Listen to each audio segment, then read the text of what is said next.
মধ্যপ্রাচ্যে যুদ্ধের দামামা, চারিদিকে অশান্তির আগুন। 1 বছর আগে হামাসের তীব্র আক্রমণের পর মধ্যপ্রাচ্য উত্তেজনায় ফিরেছিল। সেই সংঘাত ক্রমাগত ছড়িয়ে পড়ছে বিস্তৃত এলাকায়। আতঙ্কের ঝড় বয়ে যাচ্ছে মধ্যপ্রাচ্যের এদিক থেকে ওদিকে। বিশেষজ্ঞরা কেবল মাথা ঝাঁকান, কিন্তু এই অঞ্চলের চলমান সংকটকে আগের থেকে ভিন্ন প্রশ্ন তোলা অযৌক্তিক নয়। আরটির বিশ্লেষণে উঠে এসেছে এই উত্তেজনার নানা দিক।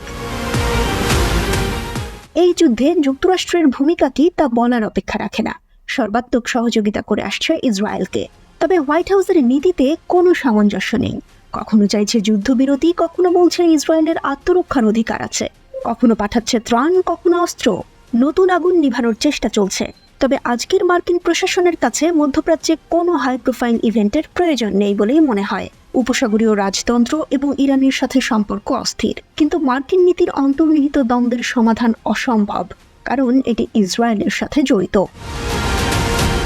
ইসরায়েলি প্রধানমন্ত্রী বেনিয়ামিন নেতানিয়াহুর জনপ্রিয়তা তলানিতে, তবুও মার্কিন প্রশাসন সামরিক সহায়তা অব্যাহত রাখছে। অন্যদিকে কূটনৈতিকভাবে এই সংকট মোকাবেলার পথও সীমাবদ্ধ করা হয়েছে। এমন পরিস্থিতিতে ইসরায়েলি নেতৃত্ব স্বাধীনভাবে সিদ্ধান্ত নিচ্ছে। কখনো কখনো যুক্তরাষ্ট্রের পরামর্শ নিলেও তাতে ইসরায়েলকে তেমন কোনো বাধা পেতে হচ্ছে না। বিপরীতে মধ্যপ্রাচ্যে ইরানের প্রভাবও তীব্রভাবে বৃদ্ধি পাচ্ছে। গত 20 বছরের মধ্যে ইরান কার্যকরভাবে বিভিন্ন সুবিধাগুলোকে সমানভাবে কাজে লাগিয়েছে, ফলে তার অবস্থানও আরও শক্তিশালী হয়েছে। তবে সরাসরি সংঘর্ষ এড়িয়ে যাচ্ছে তেহরান, কিন্তু তেহরানের বিরুদ্ধে প্রতিরোধ করে তুলতে ইসরায়েল এখন ঝাঁপিয়ে পড়েছে।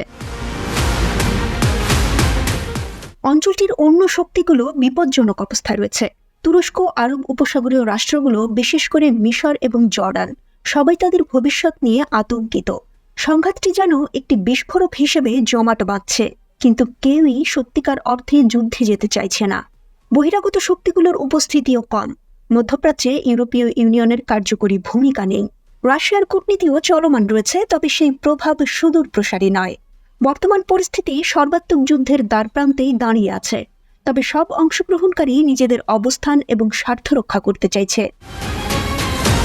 সত্যি এই অঞ্চলটি কঠিন এক জটিল সমীকরণে দাঁড়িয়ে আছে।